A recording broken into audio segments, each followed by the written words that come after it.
Assalamualaikum warahmatullahi wabarakatuh. Alhamdulillahil qail innahum fityatun amanu bi rabbihim wajidnahum huda. Allahumma salli wa sallim wa barik ala sayyidina Muhammadin wa ala alihi wa ashabihi alladzina jahadu litakuna kalimatullahi hiyal ulya. Amma ba'd. Walaqad qala Allahu ta'ala fil Qur'anil Karim. A'udzu billahi minasyaitonir rajim. Bismillahirrahmanirrahim. O anfusakum wa ahlikum naro. Al-ayah wallahu a'lam bimuradi bidzalik. Wa qala an-nabiyyu sallallahu alaihi wasallam, man arada dunya fa'alai bil ilmi wa man arada al akhirata fa'alai bil ilmi wa man aradahuma fa'alai bil ilmihima. Al hadits. Pertama-tama marilah kita bersyukur kepada Allah atas limpahan rahmatnya, atas kucuran nikmatnya. Alhamdulillah kita masih bisa bernapas, masih diberi panjang umur, turafiah, sehingga kita dikuasakan oleh Allah, ditakdirkan oleh Allah bisa aktif mengikuti suatu anjuran perintah Allah, yakni thalabul ilmi. Alhamdulillah. Tidak ada keistimewaan yang lebih istimewa. Tidak keagungan yang ada yang lebih agung daripada kita belajar ilmu Allah ini. Tentu ilmu untuk mengetahui Allah, ilmu untuk meyakini Allah, ilmu untuk mengetahui siapa diri kita dan siapa pencipta diri kita. Subhanallah.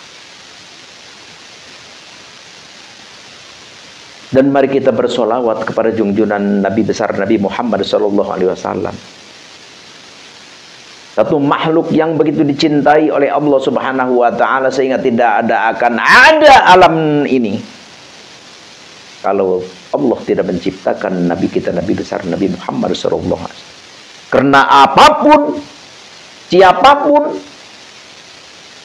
adalah diciptakan oleh Allah dari nur Muhammadiyah, yakni dari nur Kangjeng Nabi Muhammad SAW.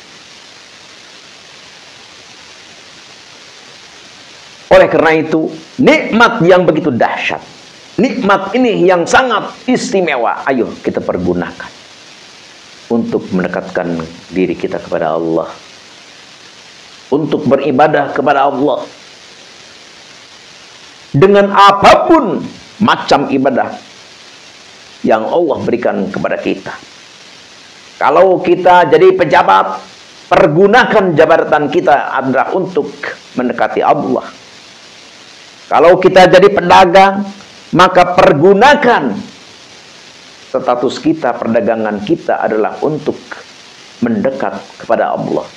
Kalau kita jadi preman, maka pergunakan kekuatan kepremanan kita adalah untuk mendekat kepada Allah.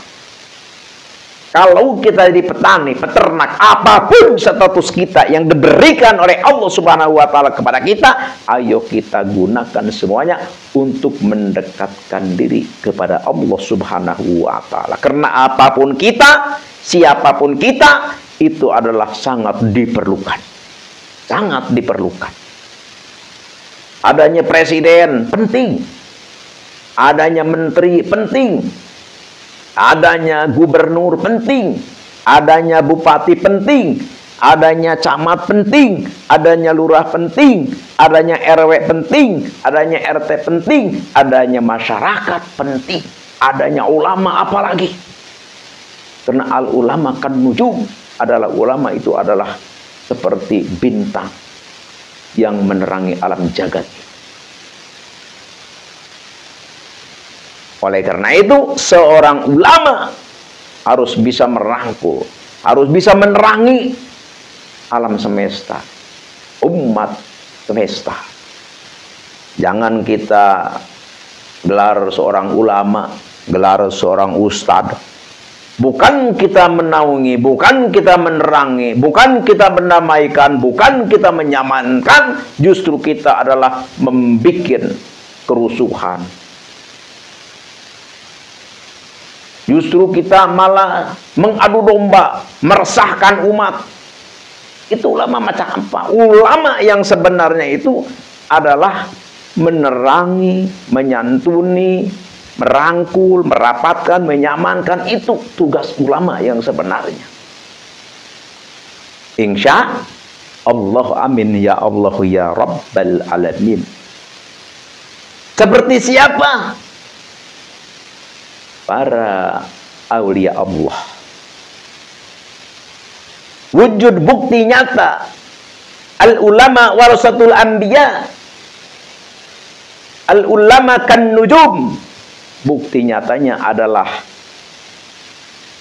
para aulia atau wali songo. Dengan adanya wali songo di Nusantara ini, Nusantara menjadi mayoritas Islam. Dengan adanya wali songo, Nusantara damai. Dengan adanya wali songo, NKRI pun aman, nyaman, tentram. Umat manusia bersatu. Jangankan satu agama, jangankan satu bangsa, berbeda agama, berbeda bangsa, berbeda suku, dengan adanya wali songo bisa bersatu. Alhamdulillahi Rabbil Alamin. NKRI harga mati. NKRI didirikan oleh Wali Songo. Penerus Wali Songo adalah NU, Nahdlatul Ulama. Selagi Indonesia, selagi Nusantara berdiri kuat tegak NU, maka aman, nyaman, tentram Nusantara ini. Amin ya Allah ya Rabbal Alamin. Kalau ingin Nusantara kacau, kalau ingin Nusantara pecah, kalau ingin Nusantara berpecah belah, berkeping-keping, maka hancurkan NU. Makanya oleh karena itu, setiap ada ormas pun yang diserang NU, PKI, NU yang dihajar.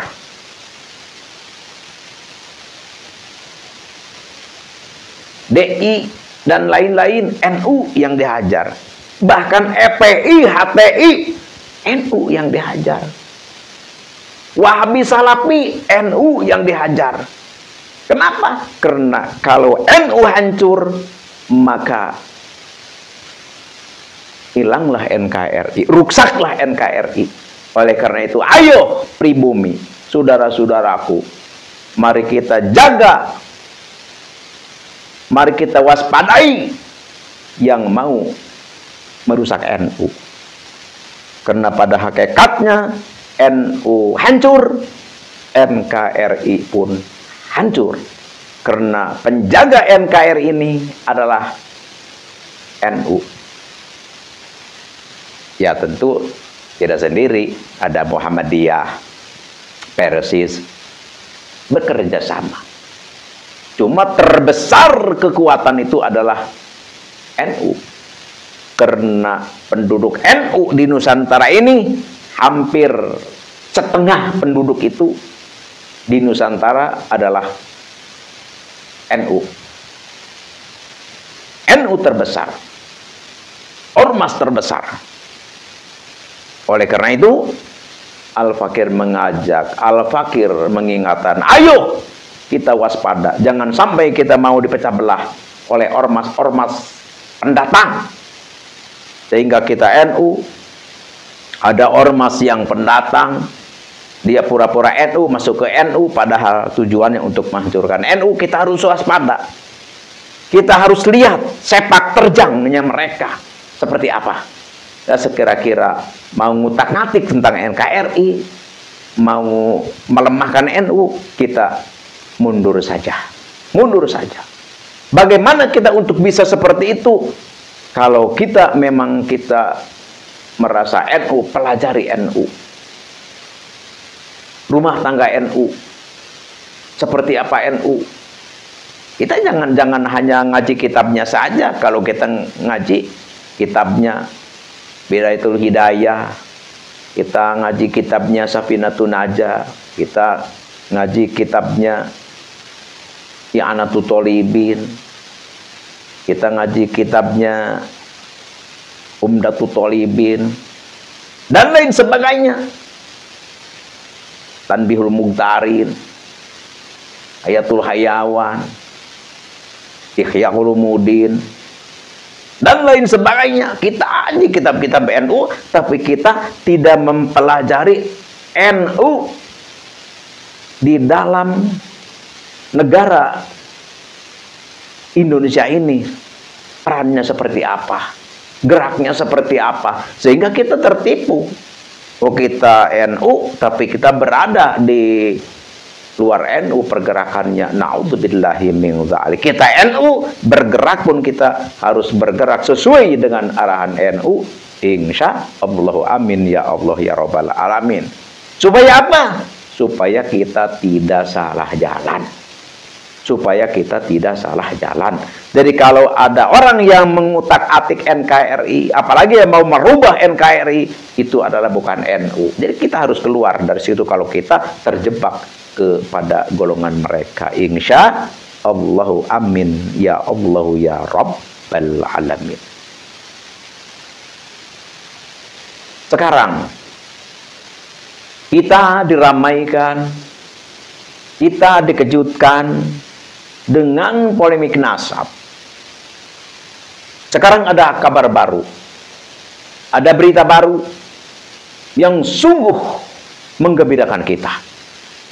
Dan perlu kita acungkan dua jempol kita. Kepada siapa? Kepada Kran Habib Alwi. Perlu kita acungi kedua jempol.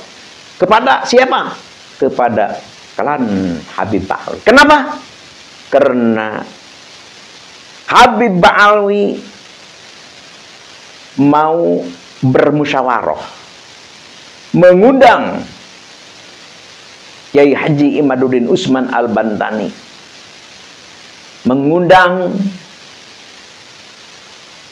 Bang Roma Irama, mengundang Dr. Sugeng Sugiarto, dan mengundang Guru Gembul, dan mengundang Mama Gupron, dan lain sebagainya.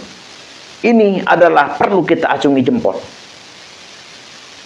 Tapi awas, jangan sampai undangan ini bukan untuk musyawarah, tapi untuk menjebak. Jangan sampai, naudzubillah min dzalik.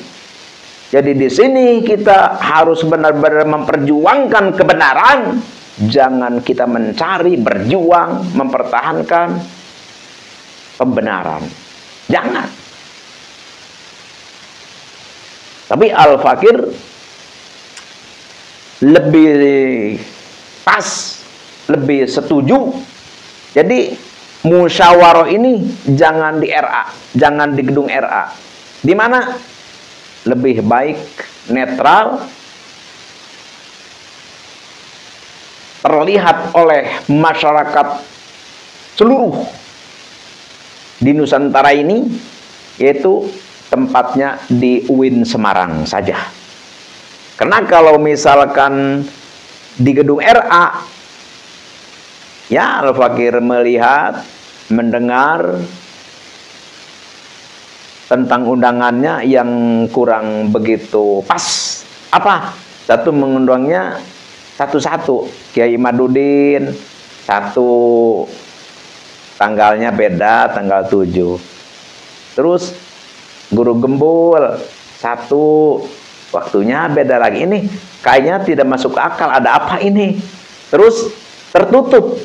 Kok bisa tertutup? Jadi kalau misalkan musyawarah, mudzakarah, ataupun misalkan berdebat dengan cara tertutup, ya sudah bukan waktunya lagi. Terkecuali pertama waktu Kiai Imaduddin Usman Al-Bantani keluar membahas nasab, ya baru dipanggil, baru tertutup, ya itu masih pas. Tapi kalau sekarang ya sudah ramai, sudah banyak eksekusi, sudah banyak kerusuhan, sudah banyak saling menghina, berdebat, saling menjelekan, langsung diadakan musyawarah tertutup, itu kurang efisien, tidak benar lah.